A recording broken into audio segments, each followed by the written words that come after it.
අපි විශ්ලේෂණය කරලා බලලා තියෙනවා රජ වෛද්‍ය නිලධාරීන් සංගමයේ තිර දත්ත අරගෙන ලංකාව තුල දැනට COVID-19 නිසා ඇති වෙලා තියෙන සංකූලතා හින්දා ඒ නියුමෝනියා තත්ත්ව නිසා ICU ඇඳන් පහසුකම් ඒ කියන්නේ දැඩි සත්කාර ඒකක පහසුකම් විශාල ප්‍රමාණයෙන් අවශ්‍ය වෙන බව අපි හැමෝටම දැන් දන්නවා. එහෙනම් ඒ ICU ඇඳන් පහසුකම් කොයි ආකාරයටද වැඩි අඩු වෙලා තියෙන්නේ විචලනය වෙලා තියෙන්නේ කියන එක සම්බන්ධයෙන් අපි අද අදහසක් යොමු කරන්න හිතුවා. මෙතනදී අපි විශ්ලේෂණයේදී හොයාගෙන තියෙනවා දැන් අපි මාසයක කාලයක් ඒ කියන්නේ මැයි මාසේ 16 ඉඳන් ජූනි මාසේ 13 වෙනකන් ඒ දත්ත විචලන වෙලා තියෙන ආකාරය අපි සාකච්ඡා කරලා බැලුවොත් මේ විදිහට අපි ප්‍රස්ථාරයකට අරන් තියෙනවා මේ දත්ත ප්‍රමාණය අපිට මැයි මාසේ 16 වෙනකොට ඇඳන් 120ක මේ සම්පූර්ණ total bed capacity එක අපිට සම්පූර්ණයෙන්ම ICU ඇඳන් ප්‍රමාණය මැයි මාසේ 16 වෙනකොට තිබිලා තියෙන්නේ 120ක්.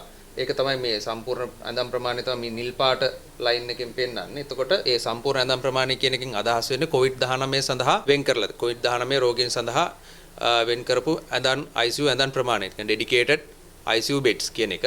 එතකොට ඒ ප්‍රමාණය 120 ඉඳන් දැන් ජූනි මාසේ 13 වෙනකොට අපිට පේනවා 160 වෙනකන් වැඩි වෙලා තියෙනවා. ICU ඇඳන් ප්‍රමාණය අපි වැඩි කරගෙන තියෙනවා 40කින්. ඒකත් එක්කම ඒ ICU ඇඳන් වෙනකොට ඒ පිරලා තියෙන ප්‍රමාණය ගත්තොත් මේ රතු පාටට අපිට පේනවා ඒ ප්‍රස්ථාරයේ විචලනය වෙනවා. ඒ හා සමාන විදිහටම ICU ඇඳන් ප්‍රමාණයට රෝගීන් ඇතුළත් වෙන ප්‍රමාණයත් ඒ හා සමාන අගයන් වලින්ම විචලනය වෙනවා කියලා පේනවා ඇති. එතකොට ICU ඇඳන් ප්‍රමාණය يعني 13 වෙනිදා වෙනකොට ජූනි 13 වෙනිදා වෙනකොට සම්පූර්ණ සමස්ත COVID-19 සඳහා වෙන් කරන ලද ICU ඇඳන් සංඛ්‍යාවෙන් 79ක ප්‍රමාණයක් පිරලා තිබිලා තියෙනවා 13 වෙනිදා වෙනකොට. එතකොට ඒකත් එක්ක අපිට තියෙනවා තව 121ක්. ඒ 121ක ඇඳන් ප්‍රමාණයක් හිස්ව තියෙනවා කියන එකෙන් යම් අදහසක් ඔලුවට එන්න පුළුවන්. ඒක ඉලක්කමක් වශයෙන් ගත්තොත් ඇඳන් 34ක්. එතකොට ඇඳන් 34ට අදාළව ඇඳන් 21කට අදාළව මේ vacant beds. ඒ කියන්නේ හිස්ව තියෙන ඇඳන් සම්බන්ධ ප්‍රස්ථාරය තමයි මේකේ තියෙන්නේ. එතකොට අගයක් අතර ඉදිරියට ගත්තොත් ඇඳන් 34ක් හිස්ව තිබ්බා කියලා අදහසක් යන්නත් පුළුවන්. නමුත් එතනදී අපි විශේෂයෙන්ම මතක් කරන්න ඕනේ ඒ ඇඳන් 34 ඇතුළත වශයෙන්ම හිස් වෙලා තියෙන අවස්ථාවක් නැහැ. ඒකෙදි ඇඳන් 10ක් විතර 10කට විතර ආසන්න ප්‍රමාණයක් තියෙනවා ළමා රෝගීන් සඳහා වෙන් කරලා තියෙන ළමා වාට්ටුවල එම වෙන් කරලා තියෙනවා. එතකොට ඒ ඇඳන් සංඛ්‍යාව සාමාන්‍ය වැඩිහිටි රෝගීන් සංඛ්‍යාවට සාපේක්ෂව එක්තනින් ඉක්මනට පිරෙන්නේ නැහැ. එතකොට එතන එහෙම ප්‍රමාණයක් තියෙනවා. ඒත් එක්කම තවත් දැන් මේ ඇඳන් වල අපි ICU ඇඳක් කියන්නේ ඉතා වටිනා කියන්නේ ලොකු සම්පතක් විදිහට ගන්න පුළුවන් දෙයක් නේ ආයතනයකට නා COVID රෝගීන් නැති වුණත් COVID රෝගීන් නැත්තම් ඒ ඇඳන් ටික අපි සාමාන්‍ය අසාධ්‍ය රෝගීන්ට යම් යම් අවස්ථාවලදී භාවිතා කරනවා. එතකොට ඒ රෝගීන් ඒ අවස්ථාවේදී එතන පිරලා ඉන්න බොහෝ අවස්ථාවල් අපිට දකින්න පුළුවන් ඒ අනිත් රෝග වලින් පෙරන ICU ඇඳක් අවශ්‍ය රෝගීනුත් ඒ ආයතනය ඇතුළත COVID රෝගීන් නැත්තම් ඒ ICU එකේ වෙන COVID රෝගීන් නැත්තම් අපි ඒගොල්ලන්ට ඒ පහසුකම ලබා දීලා තියෙනවා. එතකොට කොයි වෙලාවකවත් මේ ඉතුරු ඇඳන් 34 එහෙම නැත්නම් ඉතුරු 121% අර අපි පීරලා නැති තත් අවස්ථාවක් නැති තරම්. එතකොට 79ක ප්‍රතිශතයක්. ඒ කියන්නේ ඒක අගයක් විදිහට ගත්තොත් ප්‍රතිශතයක් විදිහට ගත්තොත් ලොකු ප්‍රතිශතයක්. තාමත් මේ වෙනකොට COVID-19 රෝගීන්ගෙන් පීරලා තියෙනවා. අන්නේ දත්තය වෙත අපි ඔබගේ අවධානය යොමු කරන්න කැමතියි.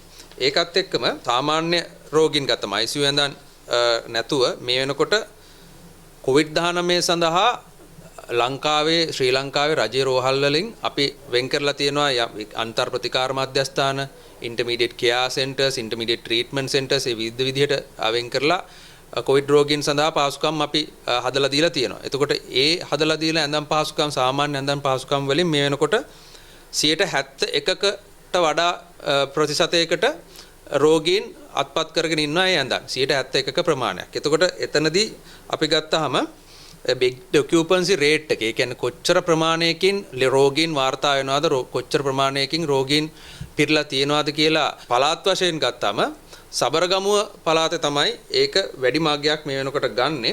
ඒක අගයක් විදිහට ගත්තම 89.12ක ප්‍රමාණයකින් සබරගමුව මේ වෙනකොට ඉදිරියට ඇවිල්ලා තියෙනවා COVID-19 රෝගීන් සඳහා ඇඳන් ප්‍රමාණය ලබා දීම අතරින්. එතකොට ඒ සබරගමුවේ තමයි වැඩිපුරම ඇඳන් ප්‍රමාණයක් භාවිතා වෙලා තියෙන්නේ COVID රෝගීන් සඳහා. ඒත් එක්කම දෙවෙනියට තමයි බස්නාහිර පළාත තියෙන එක අගයක් විදිහට ගත්තම 77.98ක ප්‍රතිශතයක් අරගෙන තියෙනවා. එතකොට ඒ විදිහට තමයි ඒ බෙඩ් ඔකියුපන්සි රේට් එක විචලනය වෙන්නේ. එතකොට ඒකෙත් බැලුවාම උපරිම ඇඳන් ප්‍රමාණයක් මේ වෙනකොට සෑහෙන ඇඳන් ප්‍රමාණයක් පිරලා තියෙනවා. ඒක අලුත් මධ්‍යස්ථානත් අපි ඕපන් කරලා ඒවටත් රෝගීන් ලබාගෙන තියෙනවා. ඉතින් පුළුවන් උපරිමයෙන් සෞඛ්‍ය අංශ මේ වෙනකොට උපරිම ධාරිතාවෙන් වැඩ කටයුතු කරගෙන යනවා COVID-19 රෝගීන් සඳහා. එතකොට මෙතන දැන් 100ට අපි හිතමුකෝ දැන් මේ ඇඳන් වලිනුත් ඉතුරු 10%ක වගේ ප්‍රමාණයක් තියෙනවා. දැන් අපි උදාහරණයක් විදිහට කියමු දැන් සබරගමුව කියලා. එතකොට 89.12 සබරගමුවේ ඇඳන් පිරලා තියෙනවා. එතකොට අපිට ප්‍රශ්නයක් එන්න පුළුවන් ඉතුරු 100ට ආසන්න වශයෙන් 10%ක විතර ඇඳන් ප්‍රමාණයක් තියෙනවා. මේ ඇඳන් ප්‍රමාණය හිස්ත.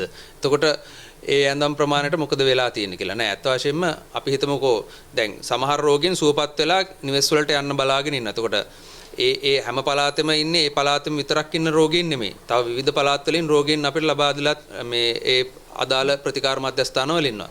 අපි හිතමුකෝ නැගෙනහිර පළාත වෙන්න පුළුවන්. නැගෙනහිර පළාතේ ඉන්නවා අනිත් පළාත් වල රෝගීනොත්. දැන් එතකොට අපි රෝගියෙක් නිවෙස් බලා යන්න සුදුසුයි කියලා අපි රෝගියාව ඩිස්චාර්ජ් කරාට පස්සේ ඒ අවස්ථාවෙම ගෙදර යන්න බැරි වෙන අවස්ථා තියෙනවා. එතකොට අන්න එහෙම අන්තර් අවධියක තියෙන ඇඳන් 10ක් තමයි ඉතුරු එකෙන් අපිට ග්‍රහණය වෙන්නේ. මොකද එතනත් ඒ ඇඳනුත් යම් අවස්ථාවක ගන්න හැම අවස්ථාවම වගේ පිරලා තමයි තියෙන්නේ. එක්කෝ රෝගීන් ඇතුළත් වෙනවා. එහෙම නැත්නම් රෝගීන් සුව වෙලා ගෙදර වලට යන්න බලාගෙන රැඳිලා ඉන්නවා. එතකොට ඇත්ත වශයෙන්ම ගත්තම 71 තමයි 71කට වඩා කොයි වෙලාවෙ හෝ වැඩිපුර ඉන්නවා මිසක් ඊට වඩා අඩුවෙන් ඉන්න නැහැ කියන එක අපිට ස්ථිර වශයෙන්ම දත්තයක් විදිහට දෙන්න පුළුවන්. ඒත් එක්කම අපිට මේ දිගින් දිගටම අපි මතක් කරපු සාධකයක් තමයි මේ ඔක්සිජන් මත යැපෙන රෝගීන් සංඛ්‍යාව. මොකද COVID-19 නිසා අනිවාර්යයෙන්ම අපි හැමෝම දන්නවා දැන් නියුමෝනියා තත්ත්වයක් වෙනකන් මේ රෝගී තත්ත්වය වැඩි දියුණු වෙනවා. එතකොට ඒ විදිහට සංකුලතා ඇති වෙනවා. සමහර ඉන්දියාව වගේ රටවල් වල ඔක්සිජන් නැති හිඟවීම නිසා රෝගීන් දහස් ගණනක් මිය ගිහිල්ලා තියෙනවා. ඒ නිසා මේ ඔක්සිජන් මත යැපෙන රෝගීන් සංඛ්‍යාව පිළිබඳ ලොකු අවධානයක් දිගින් දිගටම රටේ තියෙනවා. ඒ නිසා අපි ඒක ගැනත් ආපහු කතා කරන්න කැමති. ජූනි 15 වෙනිදා වෙනකොට අපිට පේනවා ජූනි 1 වෙනිදා වගේ වෙනකොට ඔක්සිජන් මත යැපෙන රෝගීන් සංඛ්‍යාව අපි මේ දත්ත විශ්ලේෂණය කරලා තියෙනවා 400 ගානක වගේ අගයක් තිබ්බ සම්පූර්ණ ඔක්සිජන් මත යැපෙන රෝගීන් සංඛ්‍යාව දැන් මේ වෙනකොට 765ක් වෙනකන් වැඩි වෙලා තියෙනවා. එතකොට දල වශයෙන් ලංකාව ඇතුළත ජූනි 15 වෙනකොට ඔක්සිජන් මත යැපෙන රෝගීන් 765 දෙනෙක් වාර්තා වෙනවා. එතකොට මේ අගය හැම වෙලාවෙම දැන් සාමාන්‍ය අසාධ්‍ය රෝගීන් ඉන්නවා. අසාධ්‍ය රෝගීන් සමහරක් වෙලාවට අපි දන්නවා කොවිඩ් අපිට මරණ වාර්තා වෙනවා. එතකොට අසාධ්‍ය රෝගීන් මිය යනවා. මිය යනකොට මේ අගය යම් ආකාරයකට විචලනය වෙන්න පුළුවන්. ඒ නිසා අපි දල වශයෙන් කිව්වොත් 800ක වගේ අගයක දෙපැත්තට වෙනකොට 800ට වගේක් අගයක වටා මේ ඔක්සිජන් මත යැපෙන රෝගීන් සංඛ්‍යාව ස්ථායීව තාවදුරටත් පැවතෙගෙන යනවා. ඒක අපිට පේනවා මේ විදිහට ප්‍රස්ථාරයේ ලොකු විචලනයක් නැහැ. මේ එකම අගයක වගේ යනවා 800ක් වටා. ඉතින් තාවදුරටත් ඒකෙන් අපිට මෙතනදි පෙන්වලා දෙන්න පුළුවන් මේ අනතුර පහව ගිහිල්ලා නැහැ. මේකෙන් ඇතිවෙන සංකූලතාවවල වෙනසක් තාම අපිට දකින්න හම්බෙලා නැහැ. අපිට ඉදිරියේදී බලන්න පුළුවන් ඇත්තටම මේකේ වෙනසක් දකින්න පුළුවන් වේද කියලා මේ දත්තත් එක්ක සංසන්දනය කරලා බලලා.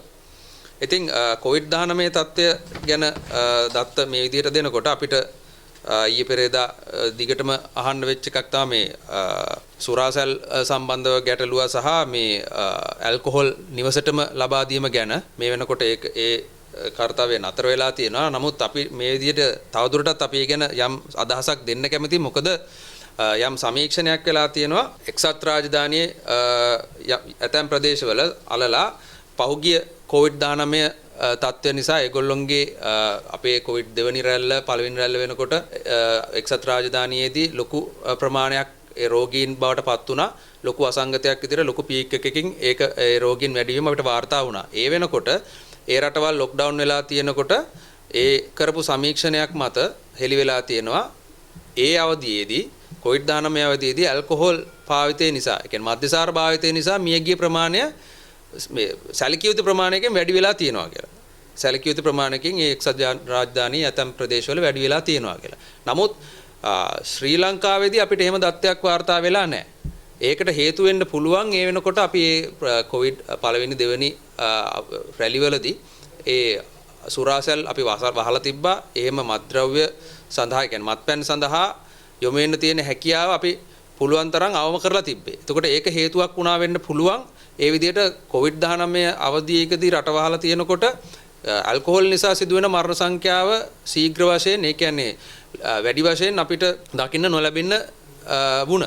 ඒ නිසා ඒක හේතුවක් වෙන්න පුළුවන්. ඒ නිසා අපි මේ අවස්ථාවේදී මතක් කරන්න කැමති යම් හේකින් අර ඊයේ දිනේදී සිදුනා වගේ ඒ වගේ ඉතාමත් වැරදි සහගත ආදර්ශයක් ඔස්සේ මෙහෙම මත්පැන් සැපයීම සිදු වුණා නම් අපිටත් එක්සත් රාජධානිය වගේ සමා වෙනවා එක්සත් රාජධානිය වගේ තැනකට වැටෙන්න ඉඩ තිබුණා. මොකද එතනදිත් රෝගීන් ඇල්කොහොල් නිසා මිය යන සංඛ්‍යාව වැඩි වෙලා තියෙනවා. ලංකාවේදීත් එනකොට ඒ ඇල්කොහොල් පරිභෝජනය නිසා වැඩි මරණ සංඛ්‍යාවක් ඇල්කොහොල් භාවිතය නිසා සිදුවෙන හානි වැඩිවීමක් අපිට අනිවාර්යෙන් දකින්න ලැබෙන්න ඉඩ තිබ්බා. ඒ නිසා අපි ඒ ගැන අවධානයෙන් ඉන්නේ ඉදිරියටත්. ඒ නිසා අපි ඒ වගේ තීරණ දැඩි ලෙස ජර්ජය වෛද්‍ය නිලධාරී සංගමයේ විදිහට හෙලා දකිනවා. ඒ වගේ තීරණ ලබා ගැනීම.